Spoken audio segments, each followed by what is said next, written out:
a coup taking place in Turkey. Similarly, we've had presidents in the Philippines going around killing people who are drug dealers. But also it was a year where a lot of famous people passed away. David Bowie, Leonard Cohen, Prince and George Michael, just some. And of course Mohammed Ali. But was 2016 the year of change? Azad, what do you think? No, I don't think it was the year of change at all. I think it was you could say, a continuation of the same.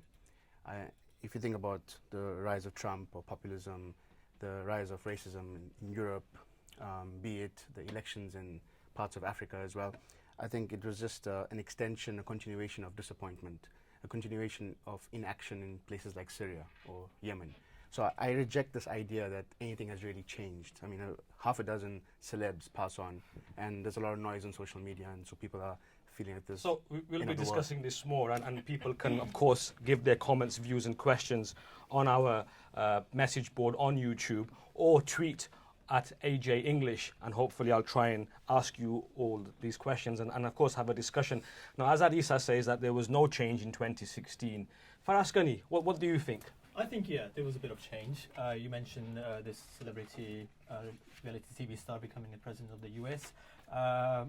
There was, on the world of sports, we saw perhaps the biggest sporting achievement that the world has ever seen, Leicester City becoming champions of the richest and the most popular football league in the world, from underdogs, from no-hopers, from 5,000 to 1 odds they were at of winning the league, and they ended up 10 months later, they won the biggest football league in the world. So yeah, I think that was a big example of how determination, optimism and hope can get you far. But a lot of people were saying 2016 was a grim year, and you're giving a positive story. I think that's one of the biggest stories that's appeared out of 2016. Amid all the gloom and deaths and destruction, that was one story of that's encouraging not only the world of sports, but world in general as well. So Nila, Faraz talks about sport and Leicester City becoming champions of England to show that there was some kind of change in 2016 and positive. In your eyes, what's 2016 been like? I think if I were to characterize 2016, I'd say it's the year of no filter. So presidents all over the world are just able to say exactly what they want. They would say they're not mincing their words, they're just talking to the people as the people want to be. They're saying the things that the common man wants to hear. And it's led to a kind of ugly atmosphere on the streets, I would say, which probably did exist before, but with officials saying negative things, it allows people to carry out negative acts, physical and just racism in generally, basically, with the rise of the right wing. So, I don't know, guys, but this shows how split this year has been from no change, a continuation, to actually a bit of hope and glory with Leicester City. When to be a Leicester City story would be the anomaly of 2016. It is, but it gives hope to the world. I mean, we talked about there's no change in the Middle East. We talked about, you mentioned a bit of the Middle East massacre, can we say, the Aleppo story. So it gives and all the deaths and the deaths that Hassan talks about at the start of the show. So this is just an example of, yeah, there's good things happening in the world. It's not dull and gloom. So how's Leicester City doing this year? They're 16th. They're just one place above relegation right now, but it was probably a one-off instance. They're never going to win the league again, but they did, from saving off relegation in the season before to winning the league. So now, of course, the title of this discussion is 2016, the year of change, and of course it shows we're not quite all on the same page here. And of course we want to hear what you have to say, so please do give your comments on our message board on YouTube, or also tweet at AJ English. But I want to follow up something that Anila said about this was a year of no filter, and people could say what they want, do what they want. But who are the victims of that no filter? The victims are the people who are being attacked by leaders of different countries. We've seen different minorities in several different countries being persecuted and spoken about negatively at the highest levels. I suppose if we're talking about what was hopeful, is because of this atmosphere, the victims are somehow empowered because they know that they have only one chance to make things better. So I think that maybe next year might be more action, more activism. More action, more activism. In terms of 2016, and I want to go back to what Azad said about no change, surely there are issues that you think may have contributed to kind of the year being different to other years. Surely, I mean, come on. Would you Trump's say- presidency, Brexit. But on the plus side, for instance, maybe social media, for instance, activism within social media, was that the reason for the reversal of the decision on the Standing Rock? Look, social media, if anything, 2016, as you say, I think you put it in the most eloquent way, describing it as the year of no filter, or the end of the filter. And social media had its part, but it's still, you know, it was still, it still needed power to make that decision. Social media is making a lot of noise. You think about what's happening in Zimbabwe right now with this flag protest. You think about what's happening in Kinshasa. But at the click of a button, all these social media campaigns are shut down. We look at what happened in Kashmir in 2016, more than 100 people dead.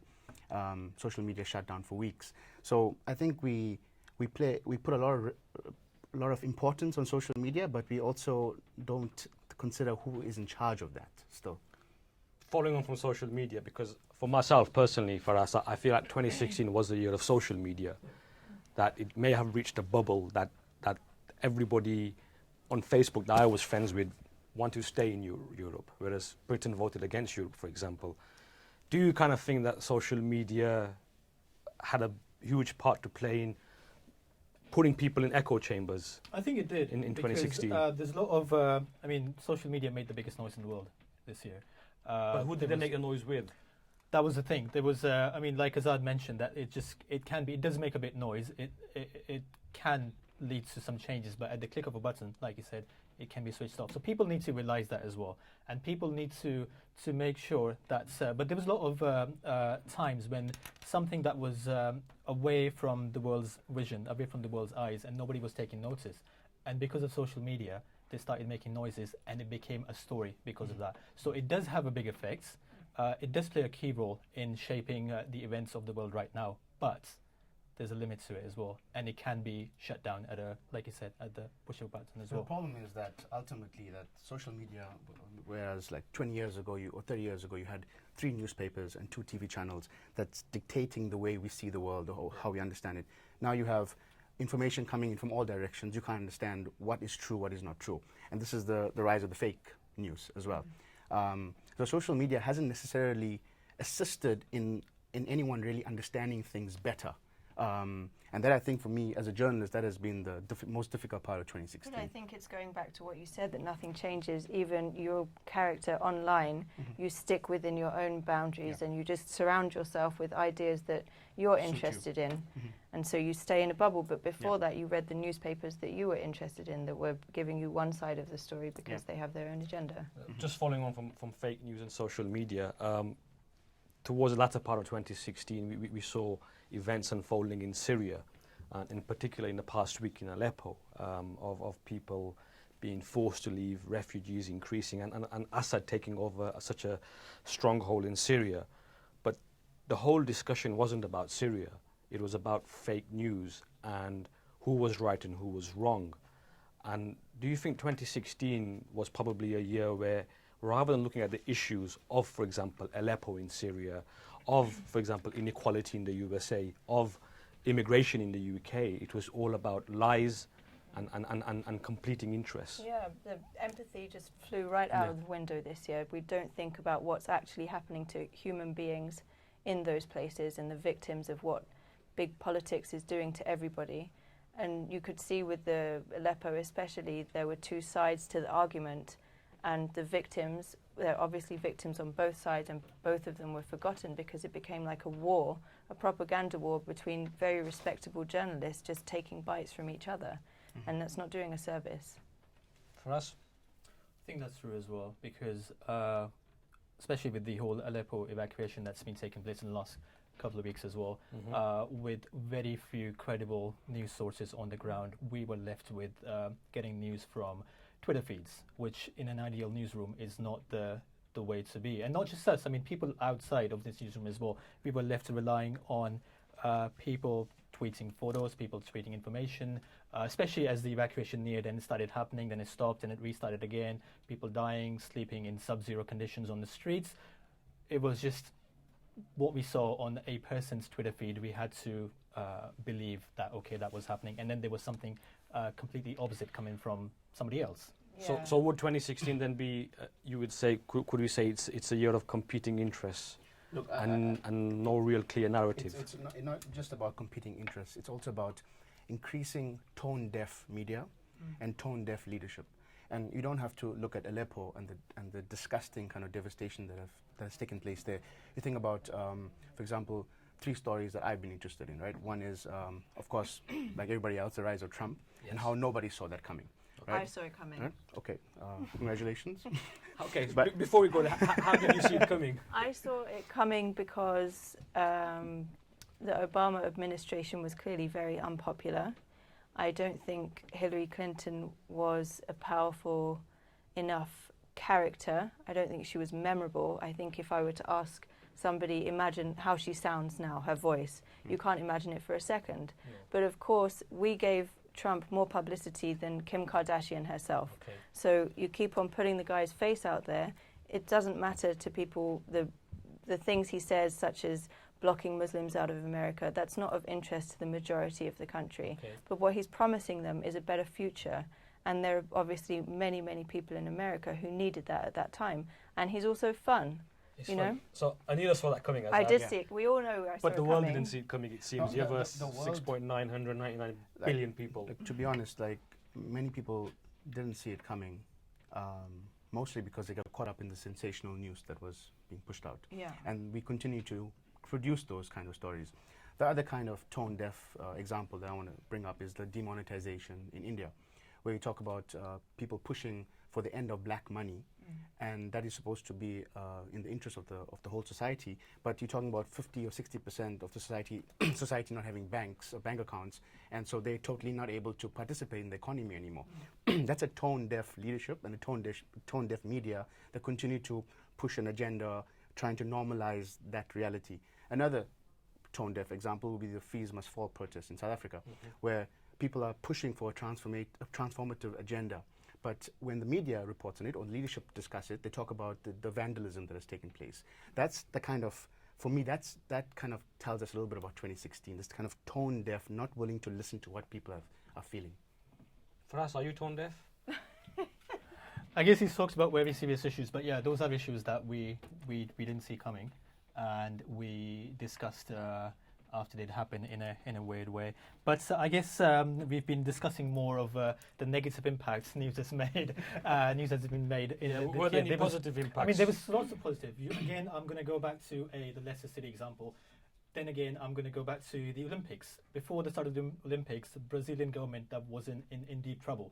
The schedule was behind. They were behind schedule. There was lots of financial issues. The favela dwellers, they were complaining that they weren't being listened to. But Brazil did put on a good show, on the ground at least. Usain Bolt, we saw, he won 3 gold medals again. We saw Michael Phelps ending his career once again with 28 medals all in total. And we also saw, the whole world talked about refugees and migrants in 2016. We saw a refugee winning 2 gold medals in the Olympics. I don't agree with that at all. I don't think the world cared any. I think, if anything, it cared less about refugees, and even so, the level of care was I said we talked about the refugees. We talked about. not- I wouldn't yeah. even say that. I would say they kind of fell quite far from the headlines, actually. Apart from those 1 or 2 stories, such as we see, as with Alan Kurdi, we saw the picture of the boy from Aleppo, and that also brought back the issue of refugees. And yes, we saw the swimming, but these are kind of acceptable stories. We're still just, what do we say But now? it's funny you say that, Glazing because over it. it's funny because Naziri Amin on YouTube has just wrote in saying, 2016, did the world remain silent to all the genocide taking place in Myanmar, in Aleppo? Yet earlier we just spoke about people having different opinions about these conflicts. Was the world quiet about issues that should have been more important? Did we care too much about celebrity deaths? Did we care too much about reality TV stars? I mean, there's no question that the media gave one. I don't think in any other election it would be considered fair before a US election to give one candidate so much attention over the other. And I think most media outlets are guilty of that. Okay. I mean, it's really hard to answer that question, because it's not as if like stories are not being told. We are telling the stories of what's happening in the Rakhine state in Myanmar. We are, but maybe not enough. We are telling the stories of perhaps what's happening in parts of India with this demonetization, or parts of Kashmir where troops have been very harsh on protesters. We are telling the stories of what's happening in Central African Republic. But, you know, where does it go after that, you know? It does seem to a large extent that it's going into a void, right? When we look at the UN Security Council decision to have this resolution regarding Israel and settlements in the West Bank and occupied territories, you know, look at the narrative around that. On one hand, you have people who are celebrating. On the other hand, you have Israel, you know, pushing the ambassadors of these countries out. I mean, just want to hold you on there. Do you think that was a big event of 2016? In other years, possibly, I remember in 2014 when Palestine was given nationhood or statehood by the UN, it was such a big news. Was this a big news for 2016, the whole aspect that finally certain countries in the world actually said to Israel, what you're doing is illegal? Okay, on one hand, it's a big news event, but on the other hand, we're talking about just the implementation of international law. So, you know, the media as well as the public, you know, with the lack of information and misinformation, we all get caught up into the sensational headlines. of this headlines Exactly. when we're talking about something that should have been done a long time ago, and even then, we don't even know if this resolution will actually change anything. So. You're watching Al Jazeera Q&A on YouTube with me, Hassan Patel, and in the hot seat are some of our esteemed journalists, Faraz Ghani, Azad Isa, and Anila Safda. We're trying to have a discussion about 2016. Is it the year of change? Now, we need your questions, comments, and opinions, so please do write on the message board on our YouTube page or tweet at AJ English. One question I've got, which someone has put in, is 2016 the year that people just got sick and tired of news? For us. Yes, probably. I mean, if you look at it from our point of view, us who are producing news, yeah, we can say that there was lots and lots and lots of news stories produced. Some were important, some not so much. Other news media, Facebook, Twitter, YouTube, videos, audio, podcasts, there was just stories after stories after stories.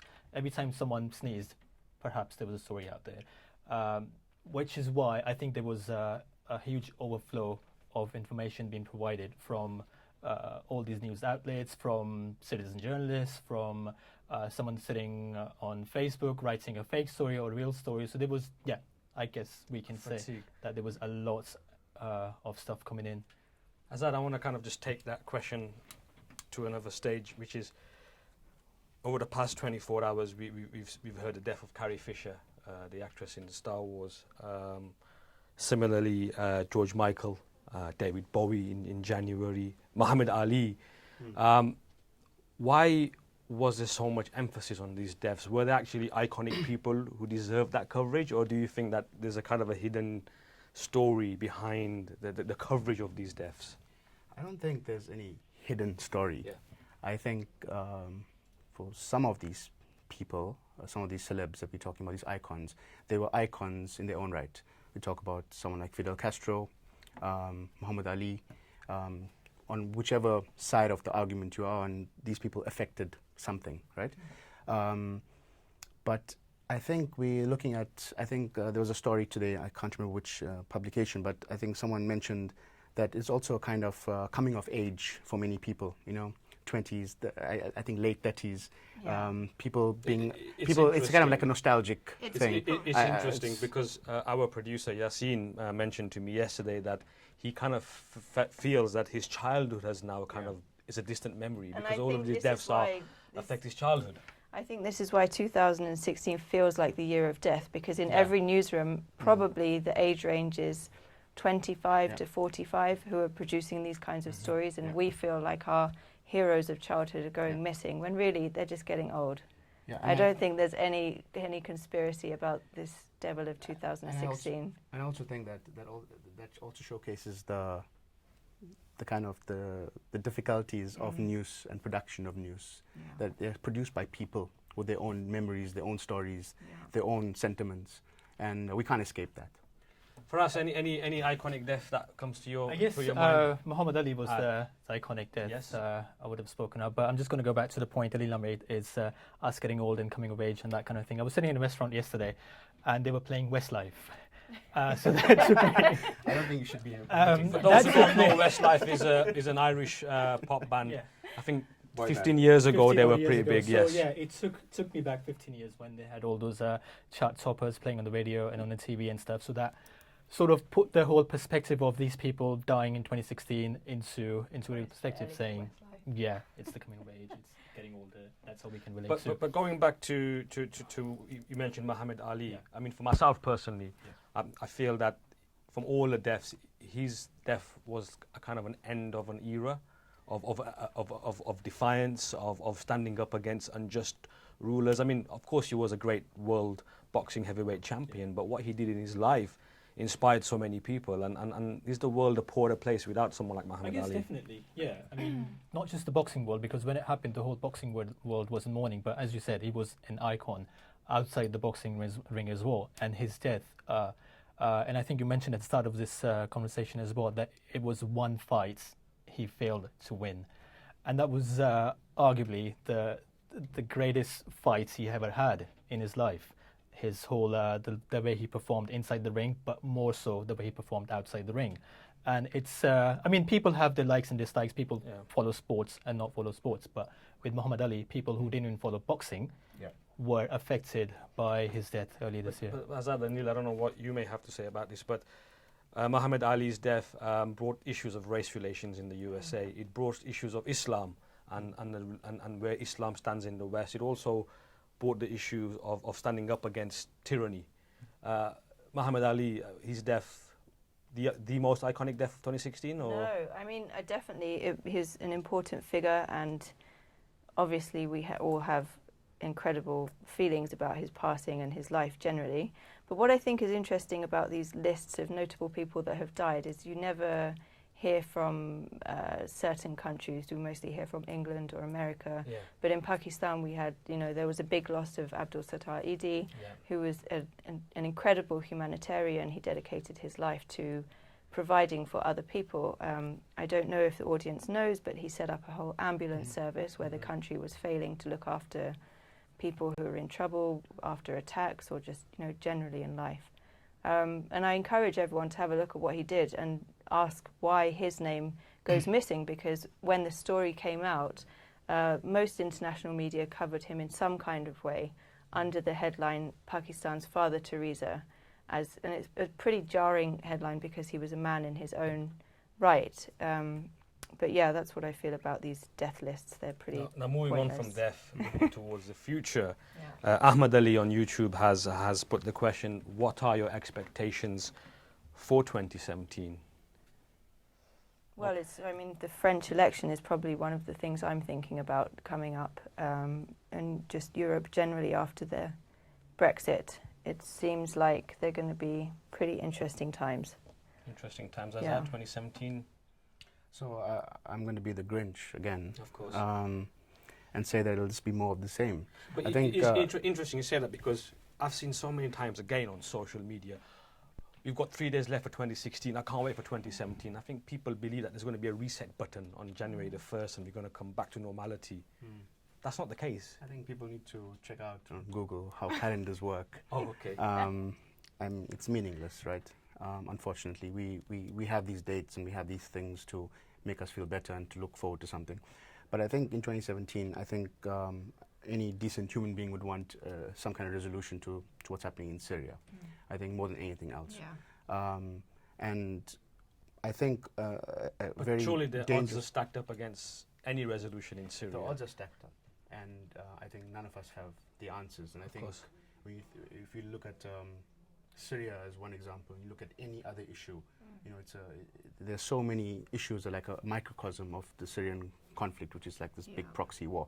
But what I wanted to say is that there are other kinds of developments that we need to watch very closely, and that is, for example, in 2016, South Africa, the Gambia, and Burundi all signaled that they want to move away from the ICC, the International Criminal Court. And on one hand, you can understand, this kind of the disgruntlement with the ICC, because many Western nations like the US and the UK, etc., don't get charged in any way for their crimes in Iraq, etc. But at the same time, we need to watch what's going on very closely, because we need a world with more opportunities for justice, not less. And most of these countries trying to get out of the ICC have something to hide, or they're trying to hide their friends' sort of crimes. Apart from Leicester bringing some good news to the world, as you said earlier, 2016 was a year, it seems, where justice is an afterthought. As that goes, 2017 should be a year where there would be more justice. I mean, what's your take on that? I guess it's pretty pointless to say bring on 2016 because, yeah, like you said, there's no reset button. We look at Syria, like Azad mentioned. 2017. Definitely no point in bringing 2016. So, I think he wants 2016 for Leicester's success. I just want to say that there's no point forgetting the next 3 days of the year and then talking about the 1st of Jan, because, yeah, there is no reset button. The war in Syria has been going on for 5+ years. The Kashmir conflict has been going on for such a long time. Middle East is up in flames. Is that going to change? Just a year changing from 2016 to 2017, is that going to change anything, or is it us? We have to sit back and decide what needs changing and how we can actually change it. It seems, guys, our viewers think that you guys are the experts, and someone has actually fast-forwarded to 2020 and has asked the question, what do you think the next 4 years would be like after Trump? After Trump. I think for that one, come back in 2020 and we'll have a discussion then. But I think, speaking of Trump, I do think not only him, but I think the whole political landscape of the world is going to be different next year. And so this is why I have some feeling that the opposition to these powerful leaders, if there are, I think the opposition may well grow, and it'll be a bit more challenging for those leaders to do as they please. I think we're reaching rock bottom when it comes to a number of things. I think it gives people an opportunity to stand up. Now, some key words that came out in 2016 were fake news, alt-right. What word came out for you in 2016 for us? And don't say Leicester, because it's a place, not a word. I guess sitting in the news, yes, there was a lot of death and destruction, unfortunately, in the world. That's what we discuss more.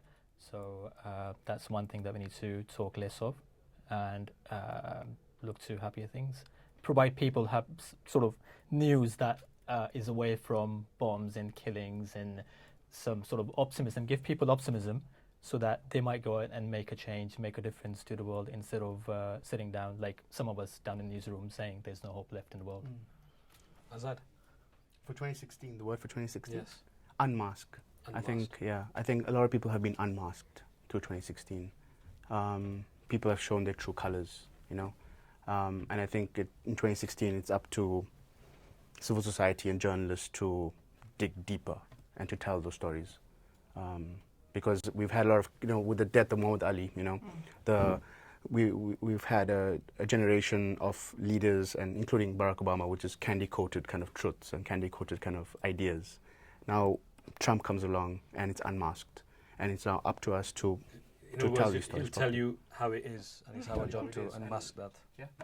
Anila? I think it's interesting to bring up the issue of language, and I don't think it's just one word, but I think media itself is responsible for covering up issues and not presenting the facts to the audience. And there's so much information, our job is to make sense of it, not just to add to it. So as you brought up alt-right, that term should never have been adopted by journalists. We should have just told it like it is. It's the far right. Yes. An officer-involved shooting is a police killing. A white nationalist is a white supremacist, and a climate change skeptic is a climate change denier. And I think as journalists, it's our responsibility to break down language that comes from different offices to make sense of it, because that's the duty to our audience to tell the truth. And no doubt those words and those discussions are going to be playing a prominent role in 2017. I'm sure. Kind of finish off, of course, none of us are Mystic Magazine anyway, but any predictions for 2017?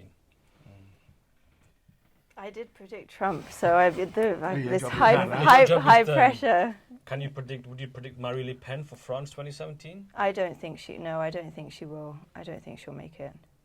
Yeah. Azad? I'm not in the business of predictions, but we are going to see, I think, a deepening of inequality, a deepening of frustration, and I think that there will be a lot of problems in many places that, as we see in the US, I think a lot of many other countries are going to experience these tumultuous kind of shifts. And before I go to you, Faraz, I just want to throw one point here because it's a question from Deccan in Pakistan. Will we see ISIS disappear in 2017? As you said, no predictions. It's just, the world has shown us that we actually can't predict anything, apart from myself, who predicted Trump. But I do think, talking of social media earlier, I do think there's going to be a rising trend of people just abandoning social media altogether. It's going to be like the new veganism, because I think it's quite troubling to have so much information at So once. Neela Safdar reckons we'll probably give up on social media, so we might have to find a new way of getting our message across. Of course, for us, 2017, any prediction? No predictions, but A sporting prediction? no. After Leicester City, I'm not Leicester a fan will of be Leicester City, relegated. by the way, but no sporting predictions. It's been a up and down year for World of Sports. 2016, I mean, we saw Leicester City winning. We saw Usain Bolt retiring from the Olympics. He's not going to take part in the Olympics anymore, because we saw Michael Phelps. We saw a refugee, Mo Farah, winning 2 gold medals. We saw a refugee team at the Olympics for the first time in its history. But no, I'll stay away from making predictions. I just hope all the conflicts and all the death and destruction in the world, there's somebody stands up, takes notice. Look, I mean, let's just put this to rest. Nothing changes as such. It's all the same in different packaging. Okay, ISIS disappears next year, something else will come along. The problems remain the same. And until the power shifts change, we'll have all these types of manifestations that make the world an ugly place. So I'm sorry to be the Grinch. Faraz Ghani, Right. Azad Isa, Neela Safdar, thank you very much. I hope they tried to answer some of your questions for 2016. Before we sign off, we would like to remember some of our famous names who may have changed the world for good or bad, who are no longer with us. Thank you.